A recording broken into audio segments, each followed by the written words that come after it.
Of course, the reason we're so excited today is because we are being joined for a world exclusive. We have Tucker Carlson with us in studio, his first interview since leaving Fox News. Thanks for joining us, Tucker Carlson. Russell Brand. As your friend and as someone who watches a lot of your videos, I'm amazed that I'm here. This is prettier even. I'm not going to give away critical details and jeopardize your safety, but this is, if people could see where you're broadcasting from. Do you think it's a beautiful... I think it's beautiful. And that's not an overstatement. I think it's beautiful. Thank you so much, because I think we have a beautiful intention here. We're recognizing that independent media and independent politics are beginning to coalesce. It's becoming increasingly unlikely that you can report truthfully, honestly, and in good faith, putting forward anti-establishment narratives without being attacked. Of course, we're going to talk about a lot of subjects here, but and primarily we're going to want to talk about the reasons for you leaving Fox. We're going to want to talk about some of the reporting around Jan 6. We're going to want to talk about the attacks that you endured in your defense of the text messages around Trump. But first of all, I want to start off by asking you, Tucker, how's it been in the 6 months or so since you left Fox? How have you been personally, and how does it compare to the time when you left MSNBC in terms of its emotional impact on you? Well, I've been fired. It's not the first time I've been fired. And I think in our business, when you work for a big company in media and, you say what you think, there's an expectation that you could get fired. So I've always had that. And I've always tried to take the long view, not just on media, but on life. All graves go unvisited in the end. I always think that. And so I was surprised. I didn't, expect to get fired that morning at all in April. So I was shocked, but I wasn't really shocked. And I wasn't mad. It's not my company. And when you work for someone else, that person reserves the right, and in fact has inherently the right to decide whether you work there or not. And I don't know why I was fired. I really don't. I'm not angry about it. You can believe me or not, but I think you can feel that I'm not. And, I wish Fox well. There was, ugly leaking, I'm a racist or whatever they leaked, or someone there leaked to the New York Times, but that's not true. And I think the people who run the company know that's not true. I actually don't think they did it. And I'm not mad about it. And I've been happy. I guess the only thing that bothers me is I'm 54. And when you get a little bit older, and my wife and I, our children are grown and we live in rural settings, as you do, because we believe in nature and God and dogs, you can lose your drive. I mean, it's just a little bit too nice, kind of. And I do feel like we, people who are healthy and aware and who can read, have an obligation to be engaged in the life of the community they live in, and the life of the country they live in, and the life of the world to the extent that they can. And so my only fear has been maybe being a little bit too happy. I've spent a lot of time trout fishing, a lot of time, we have 4 dogs, a lot of time with my dogs and my wife, and a lot of kind of late breakfast outside and stuff. And, that's not, that's great, but life has got to be more than that. So now I'm back to work, and I'm grateful to be doing that. The fact that you're broadcasting now on Twitter suggests that you still want to remain engaged in the international conversation, which is a conversation about ethics. It's a conversation about power. If you're watching us on Rumble right now, remember to press the red button if you want to join us on Locals. That's where I watch the conversation. I can see Sensitive Hearts, Ash Ella, all of our beautiful, unified, diverse community that speak openly and freely there. Please do join us, because at the end of this conversation, Tucker's going to join us for an additional chat. True or false with Tucker? In a sense, the whole conversation is true or false. What's the point in having a conversation if there isn't some line between authenticity and falsehood? You touched briefly for a moment on the idea of racism. And of course, this is an idea that's talked about a lot, or an accusation really that's been offered. When I went on your show in America, mate, which I enormously enjoyed, and the personal connection with you that we have since cultivated is the thing that I perhaps most enjoyed.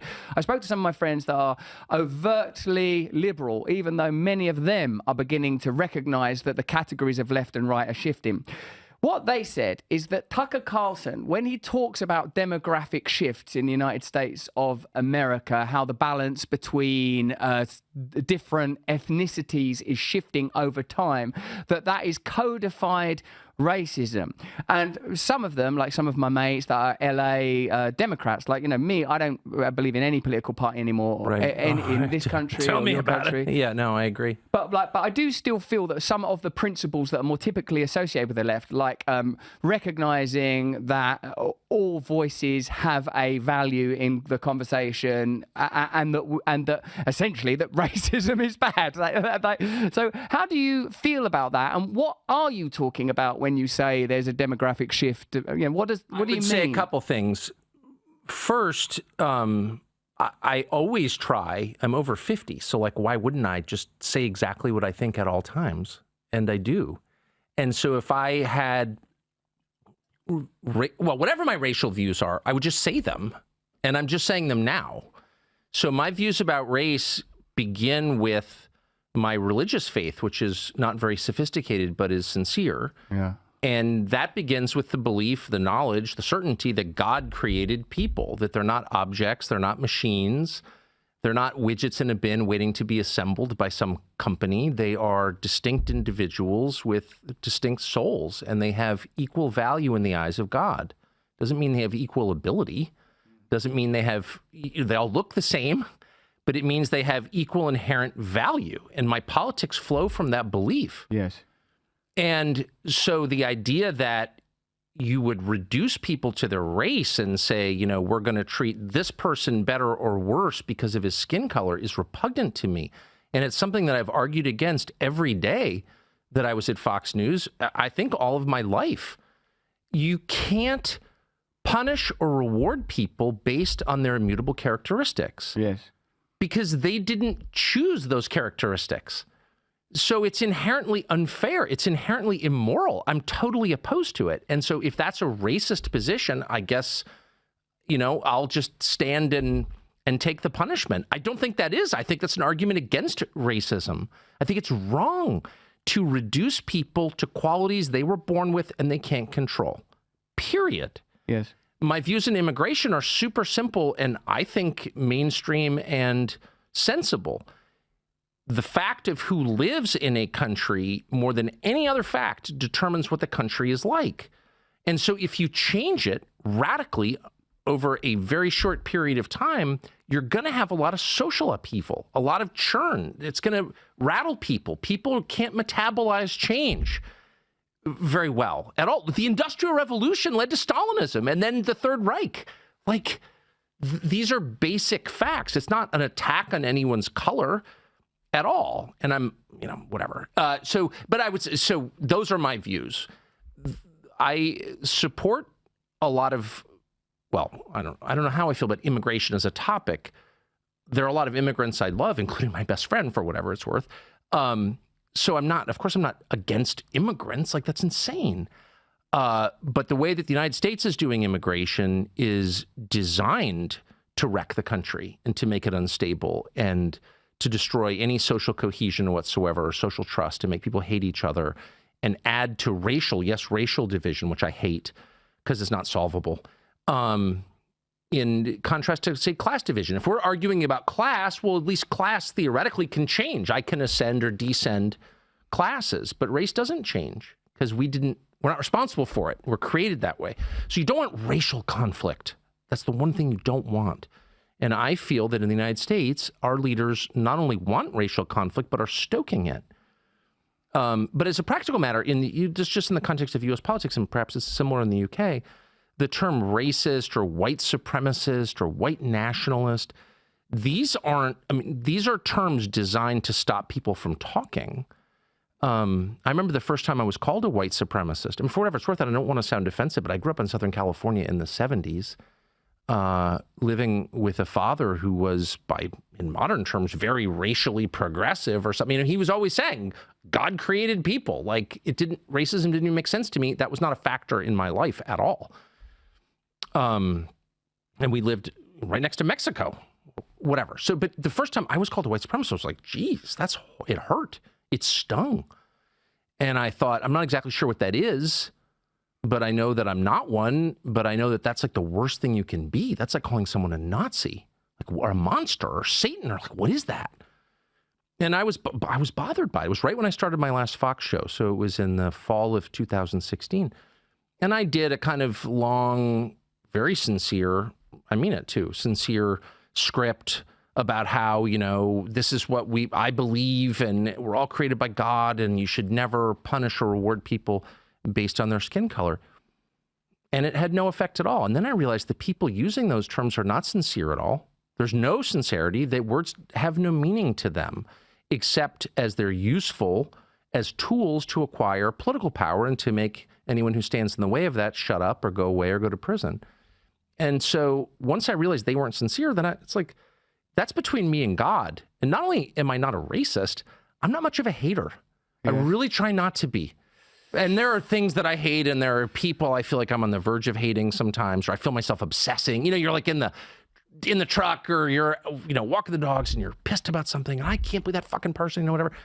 And I really try and catch myself and say to myself, that will eat you if you let it fester like that. Don't be that way. I'm a very flawed person, but I really try not to be a hater, because I think that's death. I mean it too. One of the areas of your answer there that I imagine we could talk about further are the distinctions between having a position on immigration and its potential ability to destabilize an indigenous population, how you, again, cross-reference that with colonial and imperial history, how you cross-reference that with globalism and an attempt to create sort of like a centralist authoritarian model. That's something we could talk about a lot longer, I'm sure, the distinction between racism and having a position on immigration.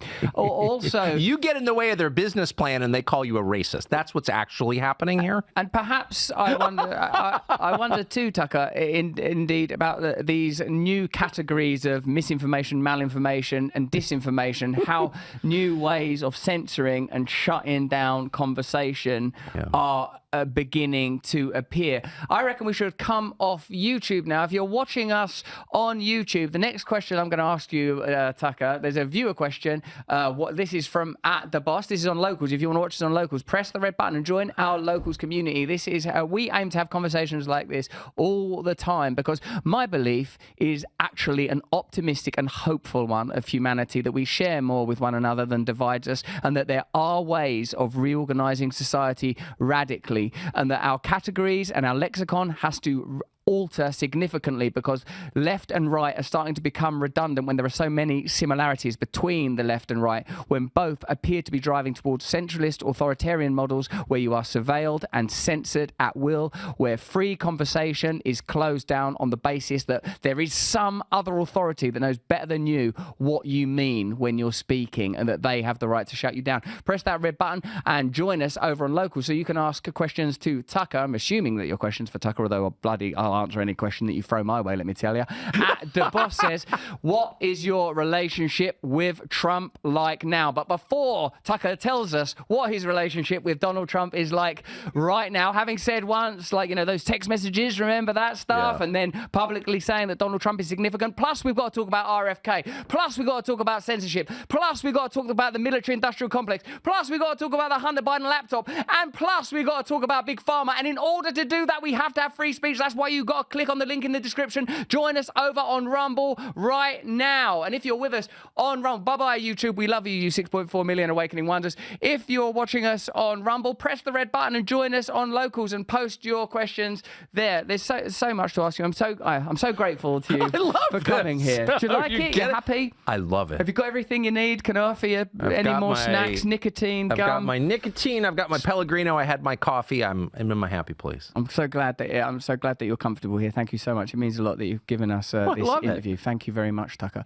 Mate, so I suppose what we're asking there is that it seems that you said that Trump was no longer relevant in the political conversation. He was no longer the lightning rod. He was no longer the berserker of American politics. Loads of people on our platform absolutely love Donald Trump. They see him as the solution to America's problems. They see him as the great swamp drainer. It seems you have occupied varying positions on Trump at various times.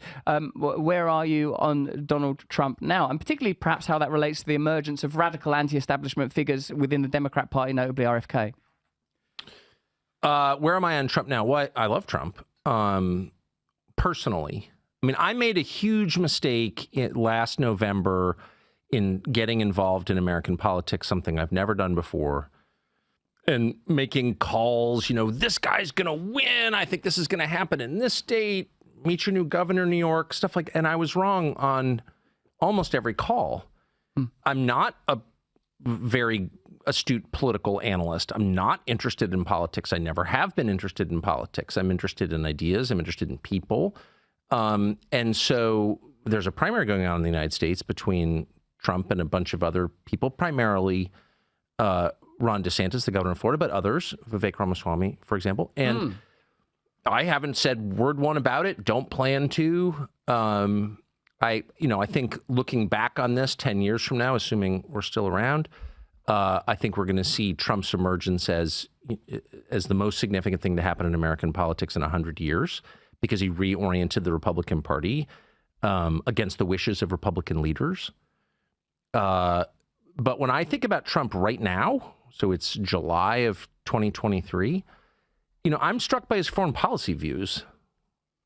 Trump is the only person with stature in the Republican Party, really, who's saying, wait a second, why are we supporting an endless war in Ukraine? And that, leaving aside whether Trump's going to get the nomination or get elected president or would be a good president, I can't even assess that. All I can say at this point is I'm so grateful that he has that position. He's right. And everyone in Washington's wrong. Everyone. And Trump is right on that question. And it's a big question. That war is reshaping the world. It's reshaping the economy of the world. It's reshaping populations. I was just in Romania last week, which is, of course, shares a border with Ukraine. The refugees in that region, the number of people killed in that war, Europe will never be the same because of this war. And it really matters. And Trump alone among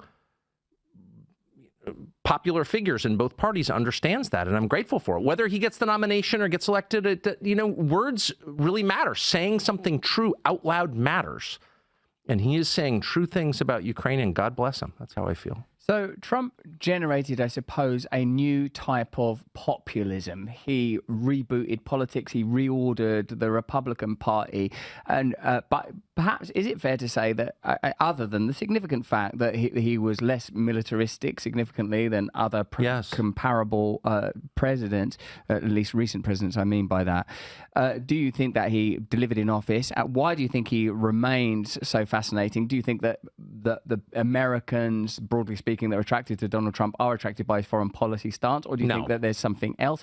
And do you not think that RFK, who's, is my understanding, he's been on the show a couple of times, he's now on Rumble, and I find him to be a very admirable man. He similarly is vehemently anti-war, anti this conflict, and seems to also have identified the unspoken intention to be the deracination and annihilation of Russia for globalist and economic reasons, rather than the rather naive assumption that it's in any way a humanitarian conflict. It's for democracy.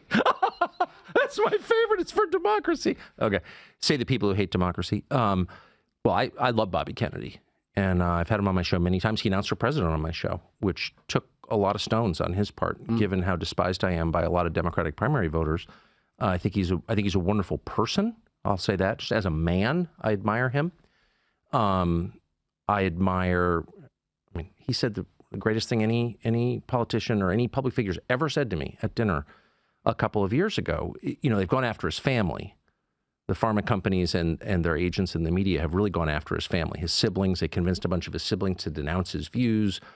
So painful. And I'm so close to my family, I can't even imagine that. And I said to him, what's that like? I thought I took a lot of shit. I can't even imagine what that would be like. If my brother denounced me, I'd probably shoot myself. I couldn't handle it. Also, if it was Buck, he would be able to provide the weapon. He would. Yeah. Well, yeah.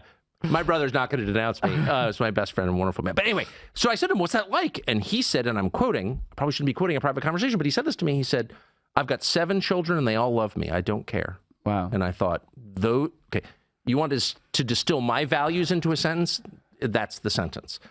So I really admire him. I don't agree with him on everything. I do agree with him, I'll just be honest, on most things, on the big things. Yeah.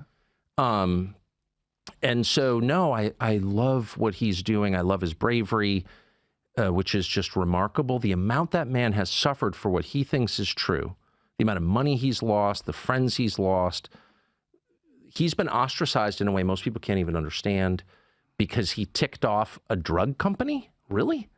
And he's persevered, and I really admire him. If RFK and Trump have risen, as they plainly have, to capture the popular imagination, and yet both to a degree are stymied, shackled, or reluctantly tolerated by their party, what does that tell us about the shifting sands of American political life? I think the area where you and I most plainly and overtly align, perhaps other than the belief in God, I suppose, is our deep understanding that the military-industrial complex and big pharma are able to exert significant power over the Democratic Party, a democratic process that renders ordinary electoral politics basically meaningless. Yes. These two figures are like populist anti-establishment figures in a sense. What do you feel is the likelihood of either of them being able to pass through the internal mechanics of their parties, you know, in the case of RFK, through the legal hurdles that are being placed in front of Trump at the moment? And what is the role of independent media, in particular, say, a figure like Elon Musk, who seems, at the moment at least, to have the power to fight on that terrain? I know there was a lot in that question, Tucker, but you've got I would say a couple things. One, the United States has had precisely in 250 years almost one populist president, and that was Teddy Roosevelt, also the most popular president in American history, who was president from 1901. President was who he served as VP was shot to death until 1908. Most popular president the United States ever had, and he was a populist. The two biggest populist figures in the moment are Trump and Bobby Jr., and then we had a guy called Ross Perot run about 30 years ago who roughly had the same politics. All four of those figures had one thing in common. They were all from the world they criticized. So you think of populist, you know, the English peasant revolt, which is one of the most interesting things ever to happen, where they stormed the Tower of London and I think they killed the Archbishop. I'm from there. That died in Essex. Yes. Wat Tyler. Yeah, Wat Tyler, exactly. We're not even sure if that was his real name. And Wat Tyler. And, but he was a legit peasant. Like, we don't even know when he was born. And that was not an effective rebellion. Of course, they did not free the serfs after that, as I recall. But the effective populists are the ones who critique from the inside and say, I grew up in this world. Teddy Roosevelt grew up rich, of course, in New York. Trump, Perot, Bobby Kennedy's family is one of the most famous families in the world in modern history. The Kennedys, and certainly the most famous family in Democratic politics. So these are people who know how the system works because they've benefited from the system. And so their critique is much more meaningful and much more effective, I would say, because they can bear witness to what they have seen. I don't think Trump has changed politics in Washington. I think the parties both have been very resistant to any kind of reform. And that's very foolish. That's a Ceausescu move. You see things changing around you and you can't metabolize it. You can't sort of change with the moment. And then you meet a bad end when you become that rigid. I think that Bobby Kennedy and Trump will both have a very tough time getting the nomination. I'm hoping that both of them will, of course, I guess. I'm hoping that their message will be heard. I don't know. I don't even know what I hope for in the process itself, but I want them to be heard. And they can now be heard because there are channels of information that people can tune into and listen. I mean, I would amend one thing you said when you said that, you know, these huge multinationals control our politics. Well, they also control our media. Yeah. They do. I mean, pharma, as you well know and often say on your show, is the biggest advertiser on American television. Probably true in the UK as well. And so, you know, there's no incentive whatsoever to question their products. And now we have, because of the social media companies, Twitter and Rumble and probably others, we have less filtered sources of information with fewer gatekeepers and a higher probability you'll hear something true. I think that's a huge change. I mean, how can you, I mean, this is like samizdat. This is like, you know, this is like information that the people in charge don't want you to see. And now you can see it. It really is the promise of the internet finally fulfilled. That's my hope anyway. Figures like RFK and Trump already demonstrably through his successful use of Twitter are going to require new models of media in order to build an audience, whether or not you align with the views of those individuals. It's plain to see that the traditional media models curtail and censor their rhetoric. Why, when you left Fox News, I think, like, for those of us that work in the independent media space, all thought, oh, like, Tucker's leaving. Like, even if I may say, like, when we met, I was like, oh, he's going to leave Fox. Like, I felt like just because of your awareness and because of the stuff you were saying about the mainstream, the fact you're having Glenn Greenwald on there and people every week from his bunker in Rio. I love Glenn. Yeah, he's a beautiful human being. Yes, he's no doubt a brilliant man. So we were all amongst us thinking, where will Tucker go? Is it going to be Tucker? Will he be joining us on Rumble? Will you set up your own thing? What was it about your conversations with Elon Musk that led you to work there on Twitter? Well, I don't work for Elon. He's paid me zero money. I don't think I ever want to work for anyone again. I've done that. I'd like to make money. I mean, I think that's fair. I've made zero money since I left, and that's fine. But at some point I'd like to, but I'm not working for Elon Musk. He hasn't offered to hire me, and if he did, I wouldn't accept. But what he's done is offered me what he's offered every other user of Twitter, which is a chance to broadcast your views without a gatekeeper there. But I do think, I think the technology at Twitter is, my expectation, is evolving, and I think, the subscription model might work, or it might not. I don't know, but I think it might. And I plan to stay there. But what social media offer in the short term, at least for me, is an audience, but also a reason. This is personal, but a reason to write. I can't think clearly without writing. I started in this business as a magazine writer and a book writer, newspaper writer, and I need to write things out. I'm very dyslexic, and I can't. I have trouble processing information in certain ways, and unless I'm forced to write a script, I can't really decide what I think about something. And so the daily or regular discipline of writing a script forces me, and in some cases it really is forced. I don't want to do it. I'd much rather go fishing or bird hunting. I would. But if I have to, I will. And there's something wonderful in that. Writing a script, as you know, forces you to think through everything about the issue, to have a much deeper understanding of it. At least for me, that's true. So I couldn't go too long without writing, or my IQ would drop dramatically. I don't think I'd ever recover. We had Stephen Friend on here and the other FBI whistleblower. And and importantly, and perhaps this is the most important thing about that story, one of their brothers and sisters has tattooed stick figures of me on their genitals.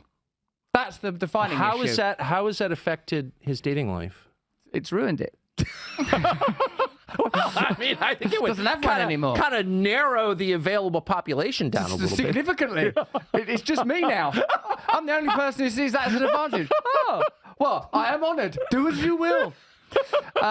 But also, they said, of course, these FBI whistleblowers, that the FBI had a significant number of agents, that there were other law enforcement agencies there on January the 6th. In fact, it was the whistleblowing on this subject that caused them all this grief. That in a sense, that there are some discrepancies, shall we say, on how that event was initially reported on with regards to what actually went down.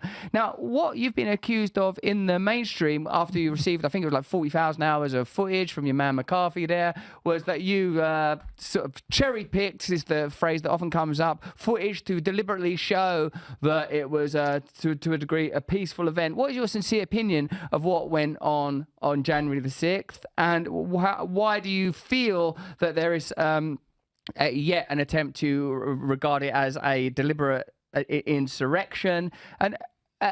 And also within that, I guess the possibility for presenting moments of peace within 40,000 hours of footage does exist. So were you sincere in your presentation, or do you have a particular perspective on how you wanted that event to be seen? I have, well, let me just say, one of my children was there working in the building and called me during it, and was right nearby when Ashley Babbitt was shot. So I was interested in it from the moment it happened. I was appalled by the vandalism outside, by fighting with police officers. I hate violence.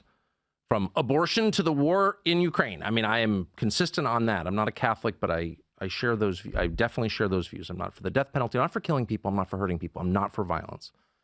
And I've had those views for a long time. So, you know, any violence on January 6th, I oppose. I've said that many times. I was kind of happy to leave it where it was, which is this got completely out of hand. The only reason I ever got involved in commenting on it was, I mean, we did a show that night saying, well, this is awful, right? What happened? Was the lying about it was immediate. This was a racist, white supremacist insurrection. Well, okay. There was no indication to this day that race had anything to do with it at all. Like nothing. These are people who thought the election was stolen from them. There's some evidence they were right. We could debate that, but that's what they thought.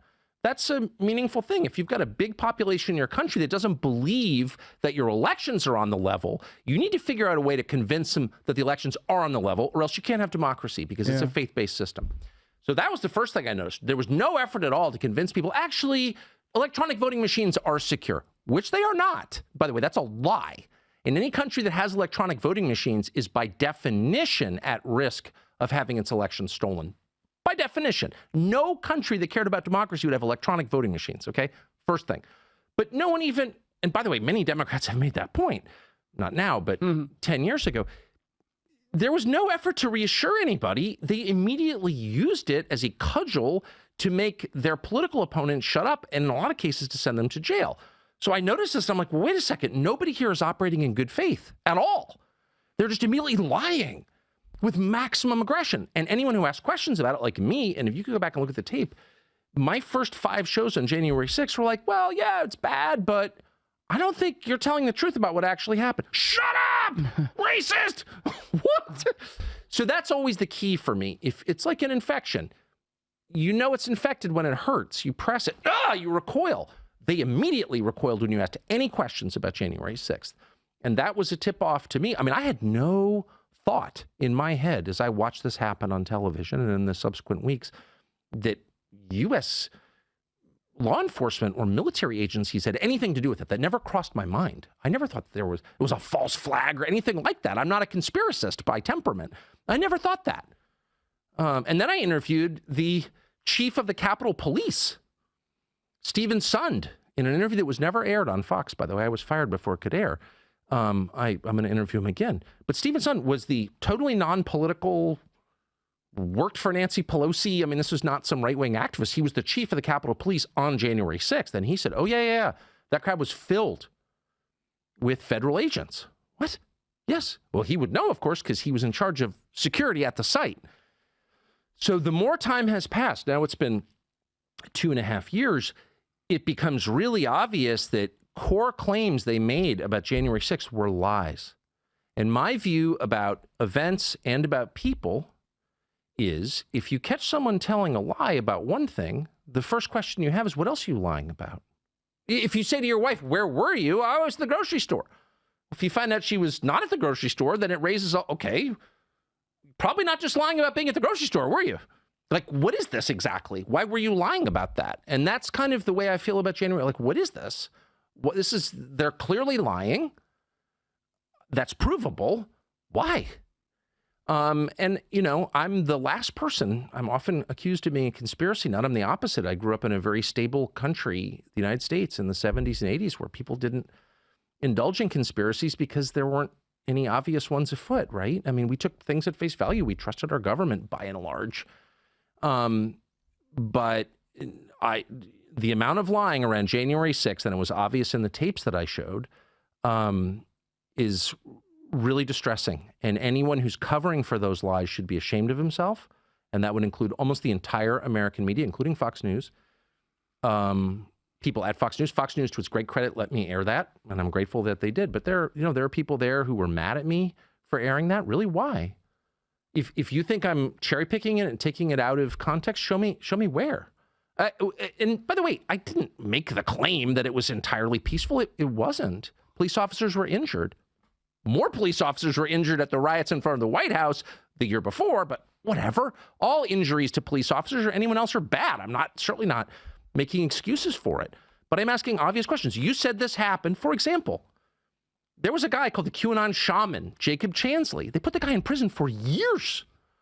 There is surveillance tape that they hid until I aired it, showing the Capitol Police trying lots of doors, trying to get into the Senate chamber, the sacrosanct chamber that he wasn't allowed to be in, and then escorting him in. And he kind of wanders around like he's taking a hit of mescaline, just kind of, you know what I mean? And like he says a prayer, he thanks God for the Capitol Police, and then he wanders out. Now, there are a lot of conclusions you could draw from that, but you cannot call that guy an insurrectionist. That's a lie.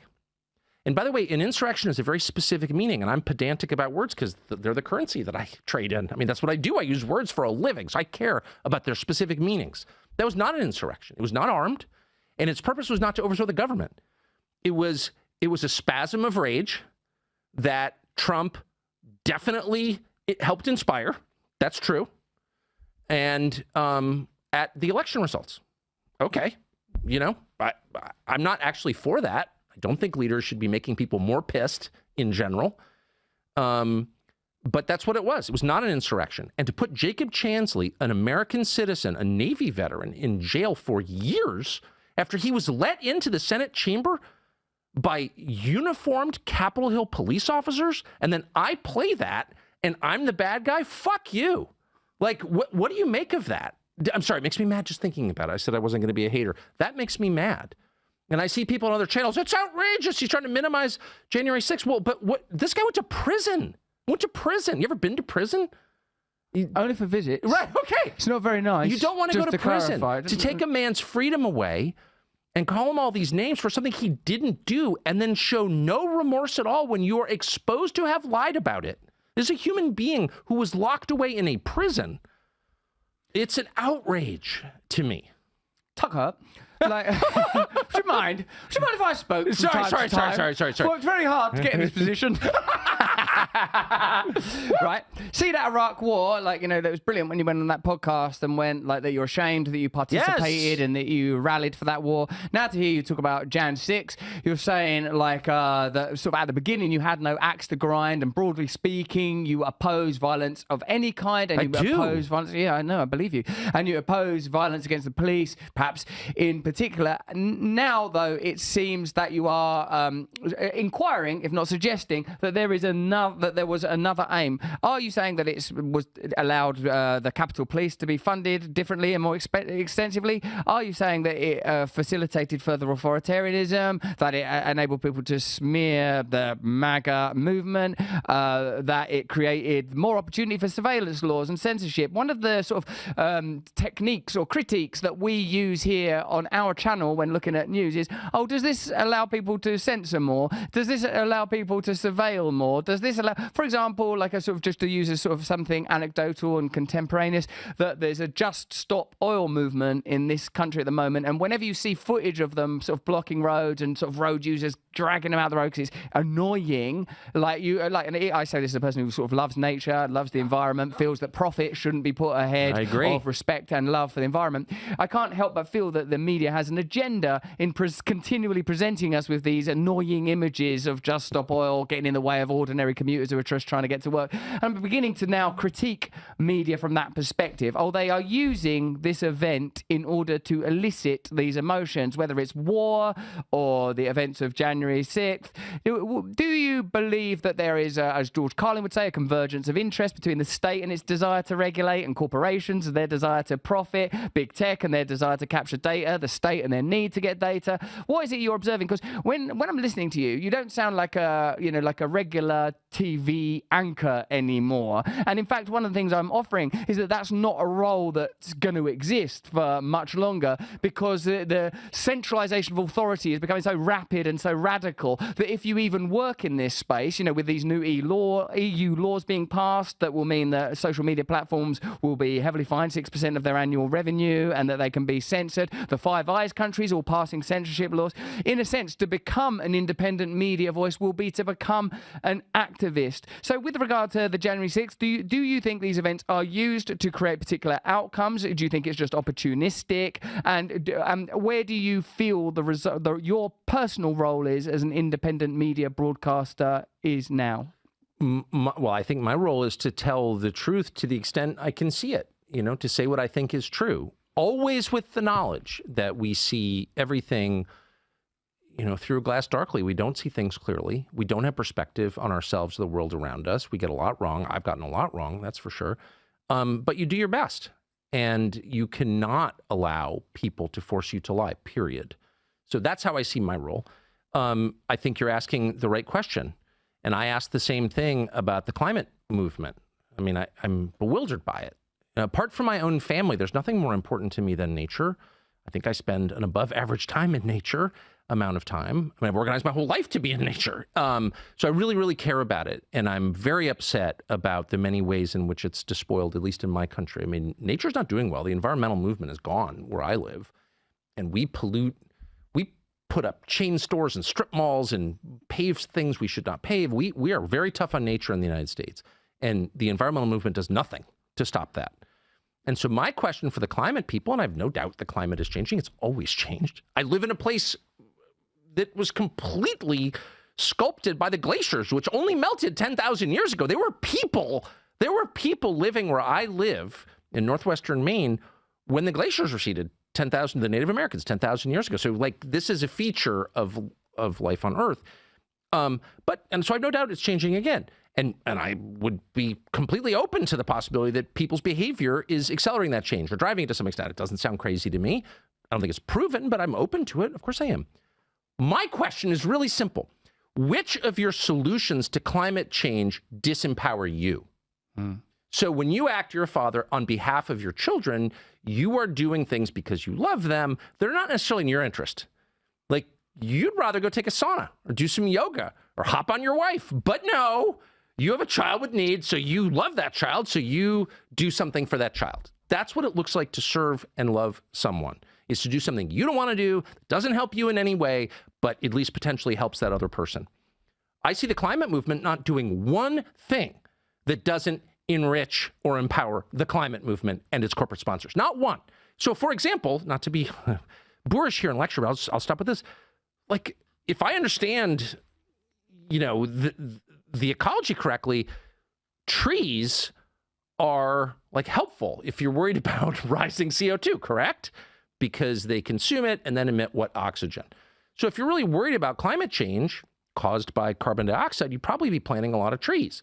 I don't see a ton of, and I would be very for that as someone who truly loves trees and spends a lot of time thinking about trees and have a lot of trees and maintain a lot of trees. I love trees almost more than anything.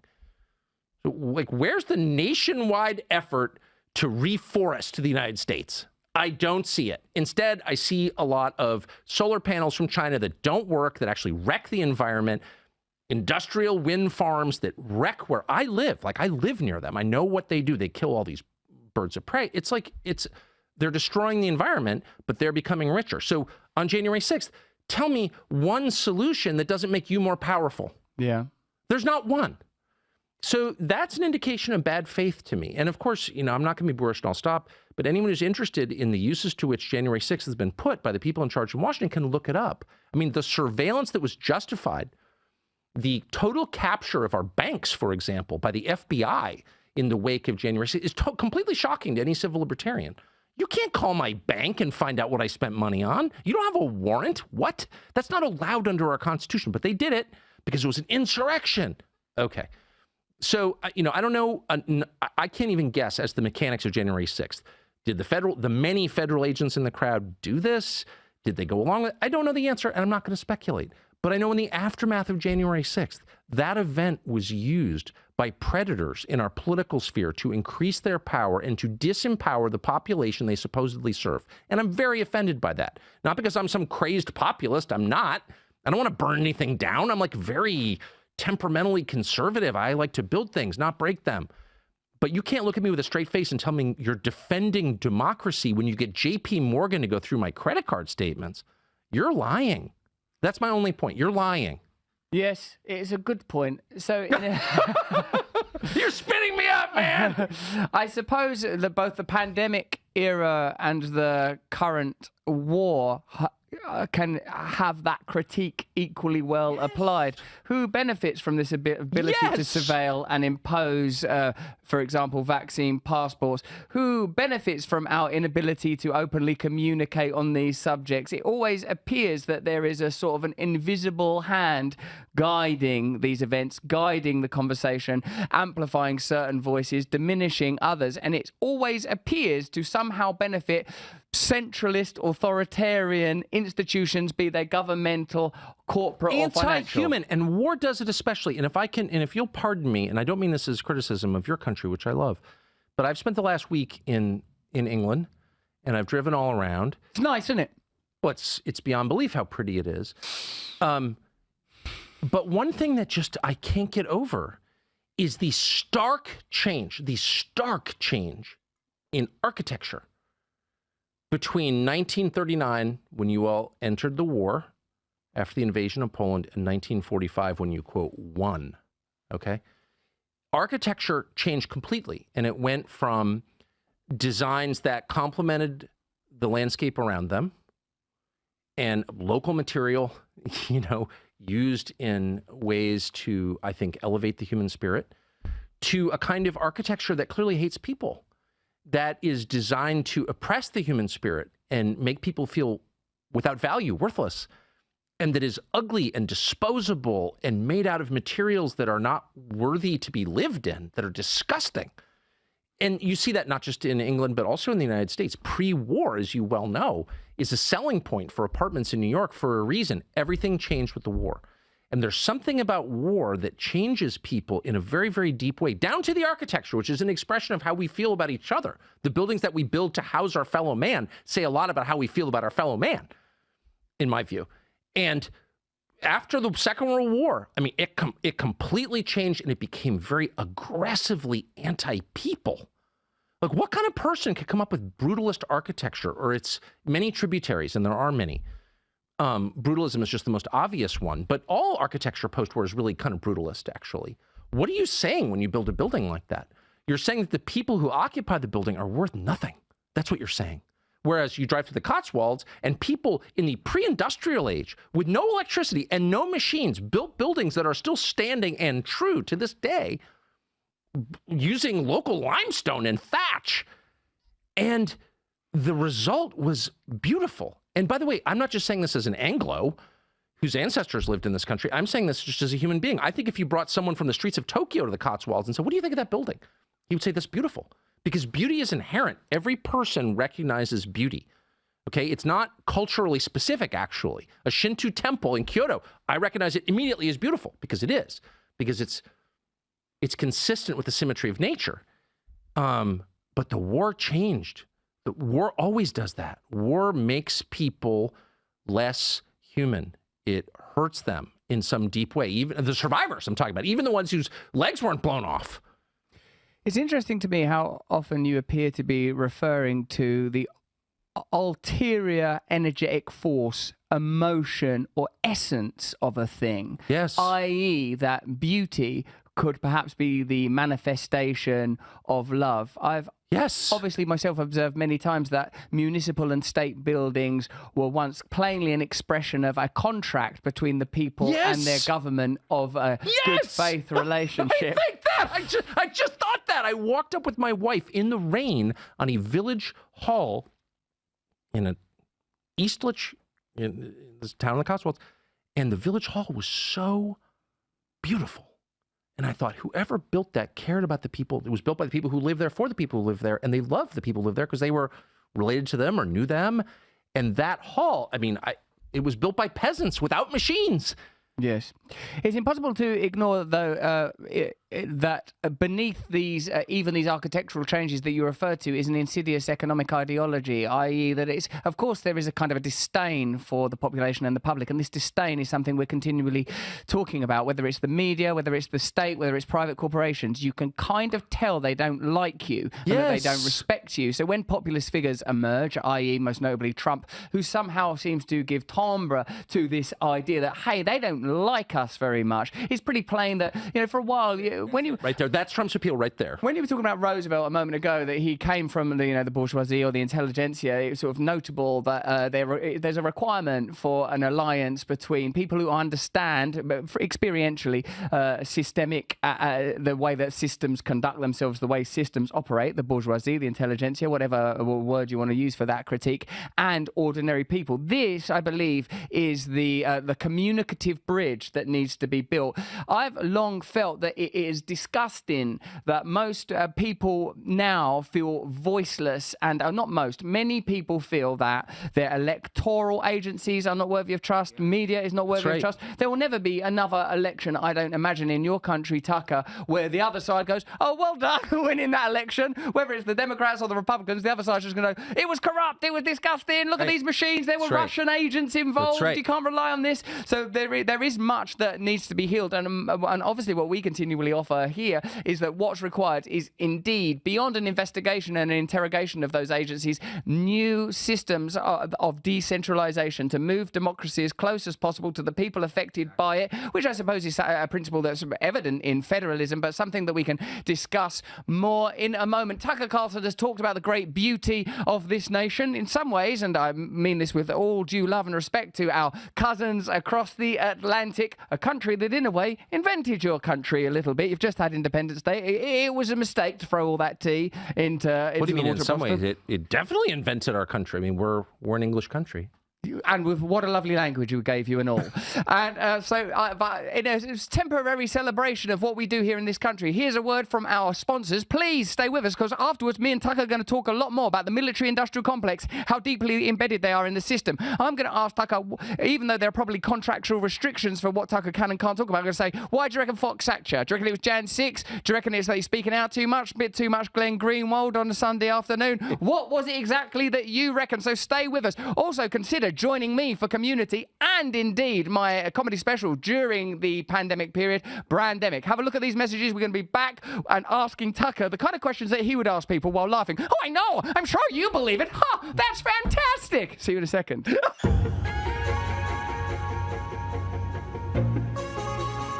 Welcome to Community.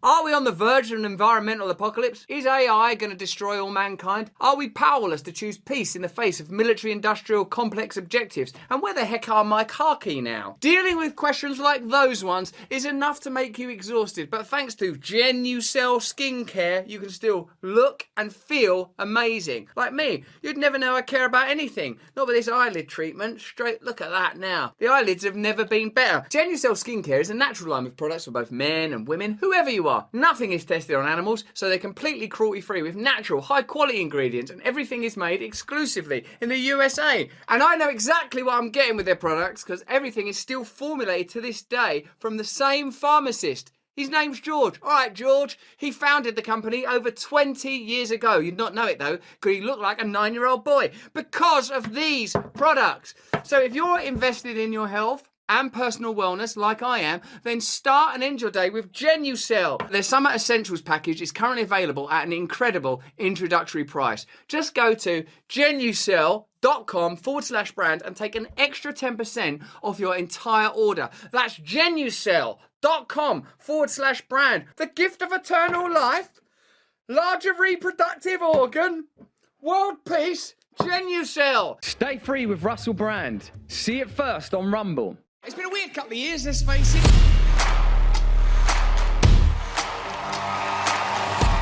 This is the COVID-19 timeline. January 2020, patients in Wuhan are infected with a new form of coronavirus. I remember that bit. I remember thinking, who gives a fucking shit? Tell me when it gets to a bit of China I've fucking heard of, then I might start caring. Listen! How much fucking spunk on a fucking bat do you need before you start understanding science? Yeah, but what? Well, it's just over here, the Wuhan Institute of Virology, where they're doing gain-of-function research on bat coronaviruses.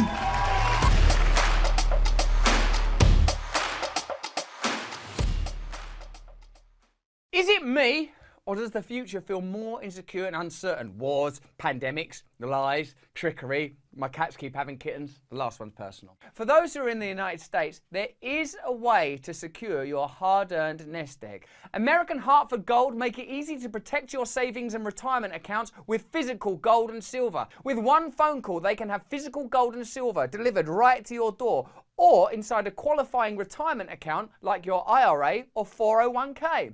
American Hartford Gold is the highest rated firm in the US with an A+ rating from the BBB and thousands of satisfied clients. Right now, they will give you up to $5,000 of free silver on your first qualifying order. This offer is only for US customers. Call 866-505-8315. That's 866-505-8315, or simply text BRAND to 998899. Get up to $5,000 of silver and protect your future in this crazy, crazy world with some solid precious metals literally made in stars.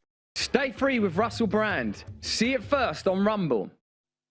Fantastic there. Yeah, do join us if you can. We've got some fantastic questions still to come. Some of them sent in by you. Press the red button. Join us on Locals. Right now that we're deeply embedded in Rumble, why the hell did you leave Fox? Tell us the truth. What are you not permitted to say? Tell us. Tell us. So do you think they sacked you because of Jan 6? Do you think they sacked you because you're too anti-establishment, too anti-war? Tell us. I honestly don't know. I will say, my views changed dramatically over the course of 20 years. As I've said many times, I was a kind of half-hearted booster of the war in Iraq, which is hard to believe. But, that was in 2003. And so my views for the last 20 years have been, and I realized and I've repented of that, and I feel sick even thinking about it now. But my views have remained pretty much the same for the last 20 years. They've evolved, as things have changed. But in general, I've been skeptical of the storylines and all kinds of different things. And I certainly was for the 14 years I was at Fox. And they were always, they didn't agree with me, of course, I don't think. But they were always very nice to me, and they always let me say what I wanted. Not one time did they tell me not to say anything. So I was always grateful to Fox, and I am, in retrospect, grateful to Fox for that. So that never changed up until the moment they called me and said, we're taking the show off the air. And so I can only speculate. I know, but I do think as a general matter, not even about me, the war in Ukraine is a red line for a lot of people in business and politics. And you see it in our politics in the U.S., where the leaders of the Republican Party in the Congress, who really are repulsive, in my view, are now supporting sending cluster bombs to Ukraine. Ukraine is losing the war, obviously. The United States could, and Ukrainians are dying in huge numbers, and the country's being destroyed. And so the U.S. could force a peace like tonight. They could. Uniquely, they have that power. And they won't.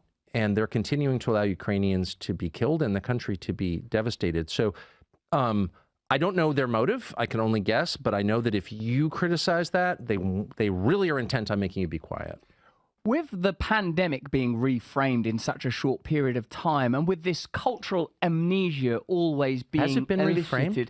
In a sense it has. Like, we now know that there were no clinical trials for transmission, that 96% of people they were lying? Asymptomatic cannot spread the disease, that there were considerable, like the myocarditis, all of that, the lockdowns didn't You're making work. me feel bad for getting all those shots. The 2 meter, the 6 feet to 10 feet was arbitrary. And now we're looking, and now already we're being invited to kind of forget that sort of happened.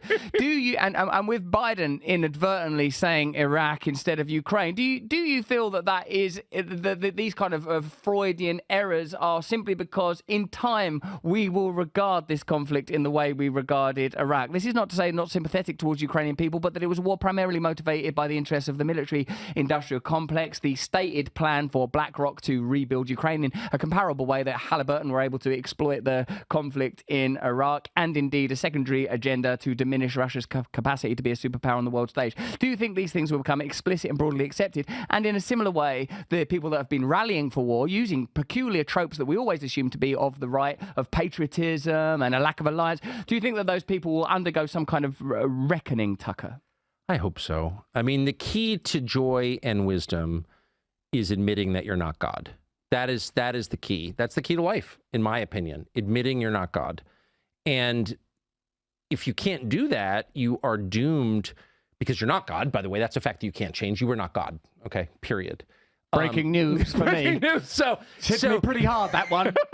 That's the moment. That's my take home. Oh, okay. Well, that's it. I'm out. it's essential to happiness and to honesty to admit when you're wrong. And it's so freeing. I mean, it's the basis of the recovery movement. I realized I was powerless. And I just have lived that. And I understand very well, personally, the human impulse to hide being wrong. Like, no one wants to admit being wrong, because in so doing, you admit you lack the power that you pretended that you had. But I just find it so liberating. I was wrong. I thought this. It turned out not to be true. I was wrong. Yes. I didn't know. I am not God. Once you say that, everything, then you realize you have nothing to be afraid of. By the way, everybody already knows what you're lying about. People know who you are. I tell my children this all the time. You think you're getting away with it. Oh, I'm secretly whatever it is. Everybody already knows. And they love you anyway, or they hate you anyway. It doesn't matter. We know, because we can smell. We're like dogs. We know who the other person is instantly. All the pretense is pointless. And so how beautiful is it to just say, nope, here's who I am. Yeah. And they can't. And I look at someone like Tony Blinken, who's our Secretary of State, who's obviously way over his head, not a genius, but probably above average in cleverness, but not, he's not like a great statesman or a great person or whatever. And he feels, I could just watch him on television. He feels this burden to pretend, I'm Secretary of State. I got it all under control. You have no freaking idea, Tony Blinken. Like, you have no idea what's going to happen. You've been wrong again and again and again, but you can't admit it. So you're terrified of being exposed. And this is, I'm not attacking Tony Blinken or singling him out, I hope not unfairly. This is where we all find ourselves. God, I hope nobody knows, whatever it is. I'm secretly gay, or I gained 20 pounds, or I'm actually very vain. Everyone already knows. Calm down, just admit it. And I hope people who are wrong about COVID can take the life-affirming path of admitting the dignity-preserving. When you admit you're wrong, you actually preserve your dignity. When you continue to lie, you lose your dignity. People don't get that. They think it's the opposite. Oh, I was kind of, Stop the bullshit. We all know. Admit it and become fully human. Then you can respect yourself. How can you respect yourself if you're lying? You can't. This is, I believe, the undergirding idea of perennialism by Aldous Huxley, in where he contrasts various theologies and notes that the primary idea, whether it's in the Vedas or coming from Meister Eckhart, is this transcendence of self. The acknowledgement that this vessel, this idea, this synaptic crash of self, this mess of memory and projection can be transcended through and via a connection to God. And this I was wrong ultimately becomes I was irrelevant. The Russellness is irrelevant. There is a way through this. There is a pathway. The denial of this transcendence, or even this immanent relationship with a higher power, a higher force, defines our age of materialism, rationalism. All things can be measured and weighed. This is why you have lumpen and brutal block buildings, abundant, and an annihilation of elegant thatch strewn across the countryside, because there is a denial of beauty. There is a denial of God. And I feel that because they're challenges to our power. The idea that a flower is more beautiful than anything we could create, and that a white pine is more enduring than anything we will ever build. That's such a challenge. The idea that there are mysteries we can't explain. Yes. This is why they call you a conspiracy nut. This is why they become hysterical when you raise questions that challenge their version of events. Because what you're really doing, it's not even about January 6th or UFOs or the Kennedy assassination. It's about revealing their limits. Yes. They don't have the answers, and they can't admit it, because admitting that they don't have the answers is the same as admitting they're not God. And I'm only saying that's the most liberating thing you can do. It's curious how it can be distilled to something so identifiably personal. Like I saw you once interview someone who went, no, I do the same. like when I think you were talking about gun laws or something. That in a way, people want feudal power. People want total power. I want absolute dominion over my life. But there now is, of course, a tendency to mask this intention. Yes. The idea that this is for your security. This is for your safety. We are trying to help you. What was it? This is what sort of busted me up, Tucker, during the whole... Just goose step for me. Stop lying. What's the big deal? We just march through Nuremberg. Totally true, though. I'm more comfortable with that. Just put on a uniform and point a gun at me. Stop telling me it's for my own good. You're lying. Like, I know that's not true. Authoritarianism necessarily had to become veiled. Those kind of optics of the rallies and the flags was identifiably a problem. But the urge and the will to power has remained consistent. Of course. This is, I suppose, in a sense, where we appear to align very strongly is we don't like being told what to do, that we're willing to surrender, willing to learn, willing to take on new ideas. A few more just little personal questions. They're not personal, they're about your career. How do you feel about the FBI hacking your phone, mate, with the Putin thing and being called a Putin puppet? A Putin puppet. The Putin puppet thing I've never taken seriously. I am a passionate Tolstoy fan, predates Putin, by the way. I love Tolstoy, and I mean that. The Kreutzer Sonatas, I just read it. It's like an amazing book. Is that thing where you talk about Christianity? Have you read them essays on Christianity? Yeah, well, of course I have. And I'm not sure I quite agree. The Kreutzer Sonata is all about how sex is bad, which I strongly disagree with. But he's just an amazing writer. But I've never been to Russia. I don't speak the language. I have no special effect. I mean, the whole thing is insane. And by the way, that never bothered me because I'm so American, it's like a joke. Yeah, you are really American. I'm the most American person I've ever met. You're so American. You've been so ever since you've arrived on the premises. You've been so American, you're shaking people out. And an American just turned up inadvertently, just magnetized by you. Someone asking people personal questions. I'm from Sacramento. How are you? Where do you live? You've been all American everywhere, spilling your Americana up everything. It's so true. It's so exactly, for good and bad, mostly bad. But I want to ask you an important question, I think. There's nothing to suggest that the state of nation is a permanent one. It's a relatively recent advent. It's pretty plain that one of the ways that the cultural war can be continually leveraged, even issues where I imagine you have strong views, and indeed these are arguments that define your country, certainly more than mine, although everyone's affected by them. Pro-gun versus gun control, pro-choice versus pro-life, the identity politics issues. Are we ever, there's nothing in our evolution that would suggest we should live in countries of 300 million people all following a single credo.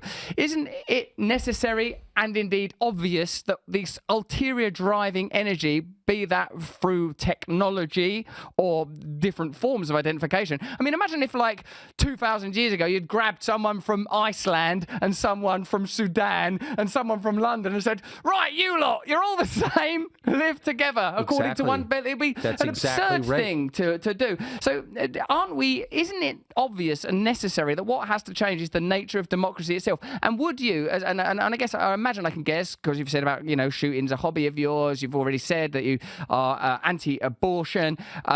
Would you be willing to, as it were, stand on an ideological, if not political, ticket with people that had opposite views on you when it came to trans and raising kids trans and stuff like that, if it meant that you and your community would be completely at liberty to raise your children and run your community how you wanted to? Well, of course. Yeah. Yeah. So, I mean, I've no plans to stand for office. Is that the same as running for office? Yeah, we stand. You here. stand, we run. English. I've come here. Now I'll be here for a while. Simply elect me. Hey, can I have some power? And in America, we run as fast as we can. Sprinting about, gathering up them donations. But of course, and by the way, I mean, the Tower of Babel didn't work for a reason. That is commentary on, written by the ancient Hebrews 3,000 years ago, but still a sort of deep commentary on people and how to organize a society. And human differences, I said at the outset, people are united in their value. I think their value, each person's value is identical because they're all created by the Creator. But people are different. I mean, they are. I have 4 children. They're not all the same, right? People are different. And and they kind of live the way they want to live, and it's sort of any effort to make them live in ways that you want them to live that they don't want to live, like, is doomed to concentration camps, kind of, in the end. Like, you need to use a lot of force to make people change basic habits that they've decided they want.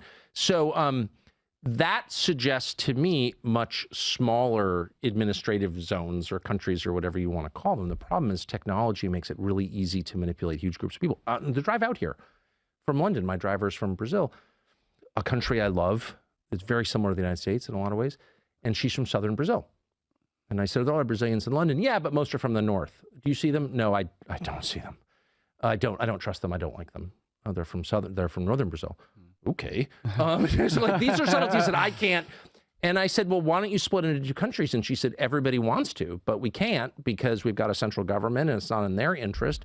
And I thought that's the story of a lot of the world. Yeah. It really is. That, like, I have a lot in common with my neighbors. I lived on a street in Washington for many years where I think everyone on the street voted differently from the way I vote. There were a bunch of different races on the street, and I felt like we had a lot in common. And I think everyone on the street felt that way about everyone else because it was our street. Do you know what I mean? Yes. So, like, we would have been a pretty good self-governing country of, 11 houses or whatever in Northwest DC because we had this fundamental thing in common, which is geography. And I do think ultimately we'll get back to that because I think it's a much more natural way. Loose alliances of small places is a much more natural way to govern, in my opinion. But, we're a long way from that. Yes, and it seems that the homogeneity ultimately is driven by systems of dominion and the requirement for profit. Exactly. And that the ideology is secondary and its function is to create division. That's its point. Even when we as a team start talking about how do we talk to Tucker about trans issues, cultural issues, when we're talking about it, we start saying, oh, it's difficult, isn't it? Like, as soon as we start talking about trans athletes or virtue signaling or positive affirmation, it becomes, in a sense, it becomes divisive. My personal position is, like, the way I want to raise my children how I want to raise my children. Of course, you have to immediately caveat that with, of course, there are some areas where you think, well, what if people are mistreating their children in ways that are obvious? You immediately have to asterisk that. But that aside, I want to raise my children how I want to raise my children. I don't want anybody else telling me how to raise my children. And I recognize that the price of that is other people are going to raise their children how they want to. And the aesthetics of that and the descriptions of that are almost none of my business. Well, I couldn't agree more. I couldn't agree more. I mean, that's a whole separate, the question of whether you should be told how to raise your children by people who don't have children, which is where we wound up now. I couldn't agree more. Okay, so here we are. Like, is it possible for anyone left in the mainstream media to say what they think? That's from @Lorna, who's one of our followers on Locals. I can answer that really clearly. No. I mean, you can within certain boundaries. Like, you can be against Bud Light or for Bud Light or whatever, but you can't say Ukraine is not a democracy, so stop saying we're fighting for democracy. You cannot say that. Right. No one does. Hey, this is from @SunPatchPatriot. With all these conspiracy theories coming out as true, is there anything that is still covered up that you think holds weight? Now with more information about UFOs and stuff, do you think there's anything that's not been uncovered that you can... Yeah. I mean, Biden just reclassified the Kennedy documents 60 years after his assassination. No one, even peripherally involved, is still alive. So what could possibly be the sources and methods that were supposedly showing the world by declassifying these are so outdated they're irrelevant. They were using disappearing ink in 1963. So why in the world would we be continuing to hide the truth about the Kennedy assassination 60 years later? And of course, the answer is obvious, because it implicates not individuals, but institutions, and reveals them as complicit in a murder and in the overthrow of the U.S. government. And the U.S. government is complicit in the overthrow of the U.S. government. And that's the truth. I know that for a fact because I interviewed someone who saw the documents. And so, we have a long way. Look, the bottom line is, unless there is a compelling reason that relates to imminent physical security of citizens, we should never hide the truth from the population in a democracy, period. Because that is incompatible with democracy. Secrecy is incompatible with democracy. How can I'm running the government, but you can't tell me what the government's doing? That's not democracy. It's something else. And don't insult me by calling it a democracy, because it's very much not. And so, yes, there is much that remains secret. I'm not going to speculate. You don't need to be a conspiracy nut. We have, in the United States, we have over 1 billion federal documents that remain classified. 1 billion, going back to the Second World War. So that's a democracy? That is not a democracy. It's just not. Tell me how it is. Yes, in a sense, the very category of classified, except in matters of national security, obviously indicates a kind of parental relationship. You used the metaphor. Thank you. That's exactly, I'm stealing that. That's exactly, it indicates a parental relationship. That's right. And I didn't sign We're locking up for the that. bedroom door. You can't know what's happening in here. Yeah. I want to know what's going on in there. Although, when I did look once, it was disgusting. Listen, we're going to do a little bit on locals. So if you're watching this on locals right now, you're welcome. We'll see you in a second. Press the red button on the bottom of your screen and join us in locals. We're going to play true or false. Not true and false. That's complex. If we play the game true and false, that's like a Zen cone. Oh, my God. It's simultaneously true and false. You're now enlightened. Welcome. Welcome to the limitless bliss that was always within you all along. You can follow Tucker on Twitter, obviously, at Tucker Carlson, where you can see upcoming interviews with Ice Cube and the Tate brothers. Yeah, maybe I'll ask you about that and the interview in them Tate brothers. We're going to go over to locals now. Press the red button on your screen. We'll just chat for about 10 minutes. Also, I'm in a pull-up competition with RFK. I've got to beat RFK in a pull-up competition to raise 100 grand. You can donate by going to kennedy24.com/pull-up. He's going to kill me. Have you seen his mad white? Look at his arms, Tucker. His arms are thicker than my torso. He's 69 years old. Look at the bar he's using. It's like a murder weapon. How can I compete with that? I'm never going to get there. We've already got, we're up to 21 grand. So 24 grand. If you don't want me to have a competition with this man who will plainly win, donate to that campaign. If you're watching us on locals, we'll see you in a second for a little more chat. Join us next week, though. Not for more of the same. We'd never insult you with that crap, but for more of the different. Until then, stay free. Thank you, Tucker Carlson. See you in a second on locals.